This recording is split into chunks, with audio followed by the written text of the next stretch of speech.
Então, a gente pode definir o fogo como uma reação química, né, que vai liberar calor e luz, e também subprodutos como fumaça e as cinzas. Aqui tem uma reação química bem simples, né, do metano, né, metano mais oxigênio. A gente colocando ali uma fonte de ignição, vai obter aqui basicamente fumaça, né, monóxido de carbono mais hidrogênio e vapor d'água. O fogo já foi tido como uma coisa divina, né? Hoje a gente sabe que ele é uma reação química. É uma reação química bem importante para o ser humano, principalmente para a produção de energia, né? Então, a gente tem uma definição aqui na norma brasileira, dizendo que o fogo é um processo de combustão, caracterizado pela emissão de calor e luz. Temos também da National Fire Protection Association, dos americanos, né, norte-americanos. O fogo é uma oxidação rápida, autossustentada, acompanhada de evolução variada da intensidade de calor e luz, né? Então, várias definições aí para nosso processo de combustão. O problema do fogo é quando ele foge do controle e vira o que a gente chama de incêndio, né? Para existir o fogo tem que ter três componentes. Tem que ter o comburente, que é um elemento químico, né, que vai se juntar com o combustível, outro elemento químico, e vai conseguir, através de uma reação em cadeia, liberar a energia química desse combustível, né? E para acontecer essa reação, esse início de reação, eu preciso de energia de ativação. Essa energia de ativação pode ser o calor, mas pode ser também a pressão, pode ser laser, pode ser ultrassom, algumas outras formas. Bom, gente, para explicar a teoria do fogo melhor, né, eu fiz aqui uma pequena demonstração. Então, a primeira coisa é acender a vela, né? Então, você risca o fósforo aqui, você tem que esquentar um pouco o pavio até ele chegar no ponto de combustão do algodão do pavio. Então, chegou no ponto de combustão do algodão, você já começa a derreter aqui a parafina, que na verdade é o combustível desse meu fogo. Então, estou pingando ali a parafina para poder fixar a vela na tampa do vidro de palmito. Aqui você vê que o fogo aumenta um pouquinho, porque agora já não está queimando só o pavio, está queimando o vapor da parafina. Eu vou demonstrar isso agora. Vou apagar a vela e acender sem tocar o pavio. Viram? Aquela fumacinha ali é o vapor de parafina que já está no ponto de combustão. E agora, como eu preciso do triângulo do fogo, combustível, comburente e calor, né, ou calor ou energia de ativação, eu vou fazer um abafamento aqui. Você vê que a vela vai se apagando, né? Aqui está o motor de combustão interna, a gente chama de motor de 4 tempos, né, que ele tem um tempo de admissão agora, ó, compressão, explosão e descarga. Para conseguir fazer essa combustão, eu tenho que ter o combustível, no caso aqui desse motor de Volkswagen aqui, gasolina com oxigênio. Também se adota aqui para a teoria do fogo o tetraedro do fogo, dizendo que além do combustível, do comburente e do calor, ou da energia de ativação, eu tenho aí uma reação química, que é uma reação em cadeia, né? Essa reação em cadeia é o próprio fogo. Vamos estudar agora os combustíveis. Primeiro saber uma classificação dos combustíveis, né? A gente classifica para poder facilitar também o controle. Classe A aqui vai ser os materiais que deixam resíduos, materiais sólidos que deixam resíduo, né? Então a estopa, o algodão, o plástico, né? O isopor. Classe B seria os líquidos combustíveis e inflamáveis e também o gás, como os gases combustíveis. Classe C, o material elétrico energizado. Esses principais, né? Os três principais, A, B e C. E temos outras categorias, como os metais pirofóricos, aí, o magnésio, o antimônio, também os materiais radioativos, quando estão em combustão, né? E os óleos e gorduras, aí, a classe K.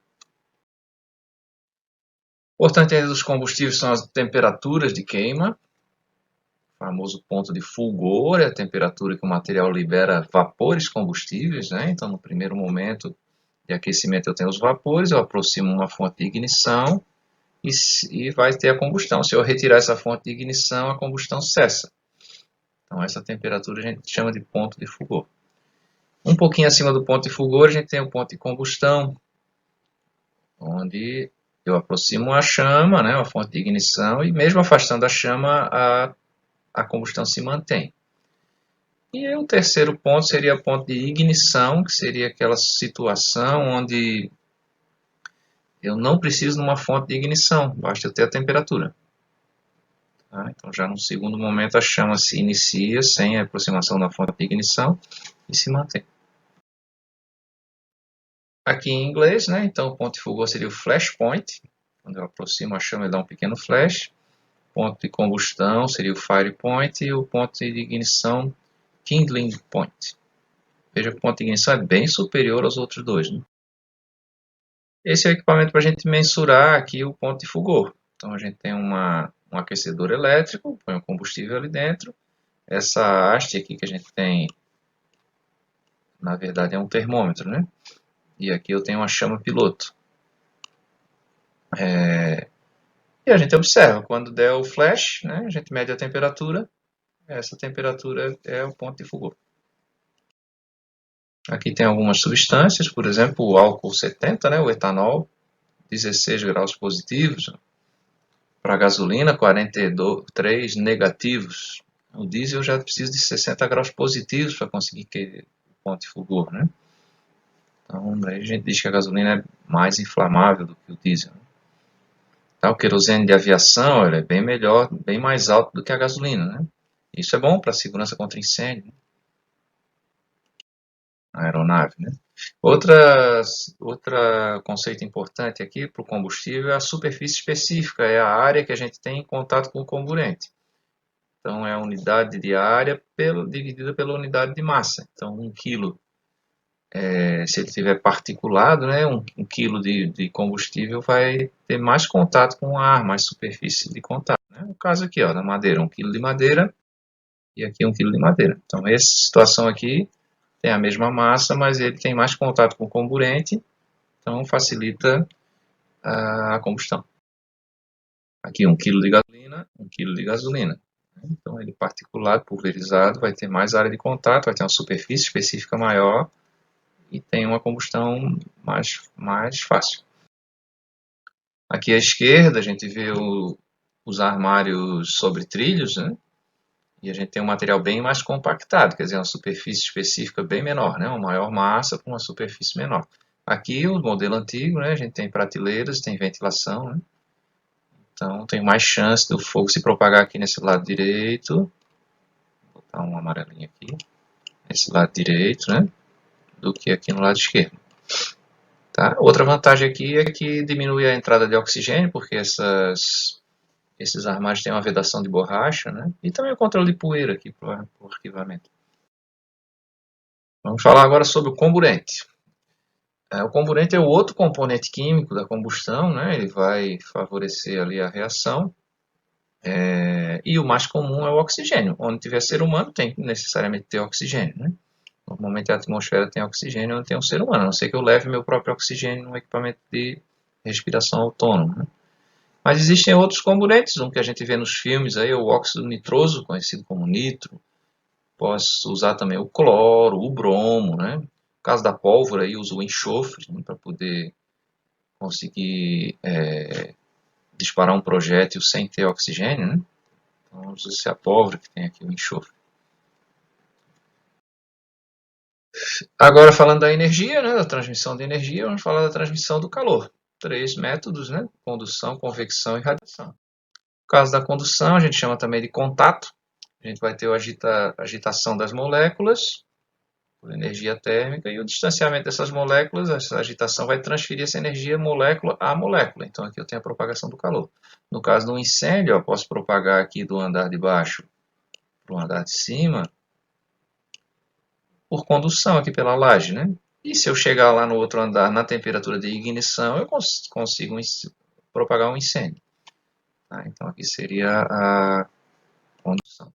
Na convecção seria o movimento de fluido, né? de gás. Tá? Então o gás vai aquecer, né? O ar ele tem menor densidade, ele vai tender a subir. Então a propagação da fumaça, né? Por isso que a gente não pode fugir para cima num edifício, numa edificação vertical, né? E também não posso pegar elevador. O posto do elevador é uma chaminé. E a irradiação, terceiro método aqui, eu não preciso de meio físico para transmitir o calor. Tá? É assim que o calor do Sol chega aqui na Terra, né? Então eu posso ter um incêndio secundário, por isso que é importante a distância entre as edificações e a direção das janelas, né? Eu posso provocar um incêndio secundário na edificação ao lado. E para apagar o fogo agora, que a gente entendeu a teoria do fogo, tenho 4 métodos de extinção. Um deles é o abafamento, que seria a retirada do comburente. O outro é o resfriamento, que seria eu retirar aqui a energia, né? Outro método seria o isolamento, eu cortar o combustível, afastar o combustível, cortar, fechar ali a tubulação de gás, por exemplo. E por último, a inibição, que seria eu quebrar a reação química. Jogar ali algum outro elemento químico que me permita a inibição. Os extintores de incêndio vão me permitir essa quebra da reação química, vão me permitir também o resfriamento ou o abafamento, a retirada do comburente, né? Então, como funciona o extintor? Eu tenho aqui um cilindro de metal, onde eu vou colocar o meu agente extintor e eu vou ter que dar um jeito de pressurizar esse cilindro para que eu tenha uma energia para propelir, né, para projetar esse agente extintor, né? Seja a água, os principais agentes extintores, né, são a água, o bicarbonato de sódio ou o dióxido de carbono. Esses agentes aqui, ó, a água, que a gente acaba chamando de AP, água pressurizada, ela vai apagar a classe de combustível A. Então a água apaga por resfriamento e ela vai funcionar bem para madeira, tecido, isopor, borracha, né? O extintor de pó químico seco, na verdade, ele é de bicarbonato de sódio, né? O que a gente chama de pó químico seco? Nem todo pó é seco, né? Existe também o pó químico umedecido, né? Mas esse aqui é o bicarbonato de sódio. E ele vai apagar a classe B, líquidos inflamáveis, gasolina, o éter, né? O querosene. E temos ainda o extintor de dióxido de carbono, CO2, que vai apagar equipamento elétrico energizado, painéis elétricos, motobombas. Existem extintores especiais também, o classe K aqui, né, o pó químico umedecido, para apagar os óleos e gorduras, né, comestíveis aqui. E o pó ABC também, que é o fosfato monoamônico aqui, que apaga as 3 categorias de incêndio. Tá aqui os nossos extintores, então vamos ver o que eles apagam. Então vamos lá, o que vocês acham aqui? Um motor elétrico, posso jogar água? Não, né? Tem que jogar CO2. Poderia jogar pó químico nele? Posso, mas o pó é corrosivo, vai destruir o que o incêndio não destruiu. Então aqui, solvente. O solvente é melhor usar o bicarbonato de sódio. Aqui papel, fácil, né? Água. Classe A é água. Classe B, bicarbonato. Classe C, CO2. Computador, melhor usar o CO2, porque senão, se jogar água, eu vou me eletrocutar. Se eu jogar pó químico, vou destruir os outros computadores que estão ao redor. Aqui, gasolina, pó químico. Painel elétrico, CO2. Borracha, água. Plástico, água. Vamos ver se aprenderam? Esse cara aqui está com a dúvida, não recebeu esse treinamento, não sabe qual extintor vai usar. E aí pegou o errado, né? Pegou o de água, se deu mal, né? A água conduz eletricidade. Ainda sobre os extintores, né? Esse aqui é um modelo mais antigo, um extintor tipo esfera d'água, né? A gente colocava ele sobre os locais onde poderia pegar fogo e com a temperatura ele expandia o líquido ali e rompia o invólucro, né? E acabava tendo uma ação automática, né? Também podia arremessar ele contra o fogo, que tem umas esferas d'água, né? Esse aqui também é de pressurização manual, você bombeia ele e consegue injetar água no fogo, né? Quando ele é muito pesado, porque a água é muito pesada, né? Cada litro de água pesa 1 quilo, se usavam rodas assim, rodas de diâmetro grande para poder vencer degraus também. Esse é o antigo extintor de espuma química, a gente tinha que virar ele de cabeça para baixo para misturar ali o pó com o agente, né, gerador de espuma ali com a água e aí ele se pressurizava, né? Está extinto esse extintor, né? Só peça de museu, não se usa mais. Se usa ainda o de espuma, mas o de espuma mecânica, né? Já tem a espuma pronta e a gente pressuriza com nitrogênio. Também os baldes, né? Com areia, com água, em algumas situações pode usar também. Esse é o extintor de teto, né? Um extintor automático. Ele tem aqui, deixa eu botar uma canetinha preta aqui. Ele tem aqui um sprinkler, né? Uma ampola que se expande e rompe. Ele está pressurizado, então vai formar aqui um chuveiro de extinção. Mas os mais comuns são esses três aqui, né? A água, pó químico, né? Que estão bem parecidinhos, né? Esse aqui, na verdade, é pó químico de 12 quilos. 12, 8 e aqui 4. 4 quilos, né? De pó químico. Esse aqui é muito parecido também com o de água, né? O cilindro é igual. Só que esse seria o de água de 10 litros. Aqui alguns componentes, né? O agente extintor, o propelente, a válvula. A gente tem um grampo de segurança aqui para não acionar ele indevidamente, né? Tem um manômetro para medir a pressão desse gás, porque às vezes ele vaza por alguma falha de vedação, né? O sifão é para impedir que o gás saia antes do agente extintor, né? E o mangote com o difusor. Alguns são mais pesados, a gente chama de carreta, né? 50 quilos, 40 quilos. E finalmente, agora para prevenir incêndio, o que eu devo fazer? 90% dos incêndios no Brasil têm origem elétrica, né? Tá? Então, tem que cuidar com as minhas instalações, com os improvisos, né? Instalações temporárias, com a resistência de contato, porque o mau contato aí vai gerar calor e pode iniciar um incêndio, né? Tomar o cuidado também com vazamento de gás, também na nossa residência, né? Quando sempre que trocar o bujão, a gente usar uma espuminha ali de detergente para ver se está fazendo bolinha, né? E ver se está com vazamento. Se tiver, eu tenho que desmontar ali, tirar a válvula e recolocar, né? Cuidado aqui com o álcool líquido agora nesses tempos de pandemia. Muita gente está, no caso, usando esse álcool, né? Ele é muito incendiário. E se você aproximar um fósforo aí da boca da garrafa, ele sai igual um lança-chamas, né? Muito perigoso para a criança. Por isso que a gente prefere o álcool gel. Ferro de passar roupa também é um gerador de calor. A gente esquecer ele ligado pode iniciar um incêndio. Também é um problema para acidente doméstico, principalmente com criança, né? Não só de incêndio, mas de queimadura. Então, os cuidados gerais, ordem, né?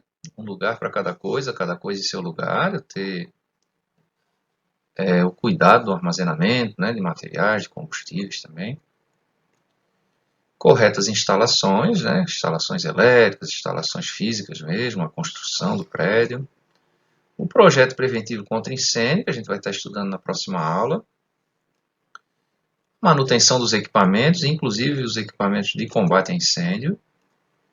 E, claro, educação, né? Com a educação a gente consegue progredir. Ensinar a prevenir incêndio e a combater o princípio de incêndio. No caso do vazamento de gás, a gente está atento, né? Monitorando aí as tubulações e está atento aqui com o vazamento de gás, porque o gás gera explosão e, secundariamente, um incêndio. E armazenamento de inflamáveis, ficou escondidinho aqui atrás da minha câmera, minha tela, né? Mas o cuidado de separar por categoria, de ter armários especiais para armazenamento, de ter bandeja de contenção. Então, ser um ambiente realmente projetado para segurança contra incêndio. Então, o primeiro grande incêndio, que morreram 500 pessoas, em 1961, Grande Circo norte-americano, né? Um dos trabalhadores que ajudou a montar o circo, revoltado, jurou vingança e no dia da inauguração, da abertura do circo, juntou uns amigos e resolveu tocar fogo no circo, né? Com gasolina. Morreram 500 pessoas, a grande maioria crianças, né? Cena deplorável aqui. Tempo depois, quando eu nasci, não faz muito tempo, em 1972, edifício Andraus, morreram 16 pessoas, foi o primeiro incêndio vertical do Brasil. Já foi apavorante, né? Começou a acender uma luzinha para que se tivesse projetos preventivos, né? Um código de obras aí dos edifícios. E logo em seguida, em 1974, aí um incêndio mais tenebroso aqui, o edifício Joelma, né? A gente viu aquelas cenas das pessoas se atirando do edifício, 187 mortos, né? Esses dois incêndios acabaram gerando a motivação para o primeiro Código de Obras do Brasil, que foi o Código de Obras do Estado de São Paulo, que acabou sendo o padrão, né, o referencial para os códigos de prevenção de incêndio, projeto preventivo de incêndio dos estados do Brasil.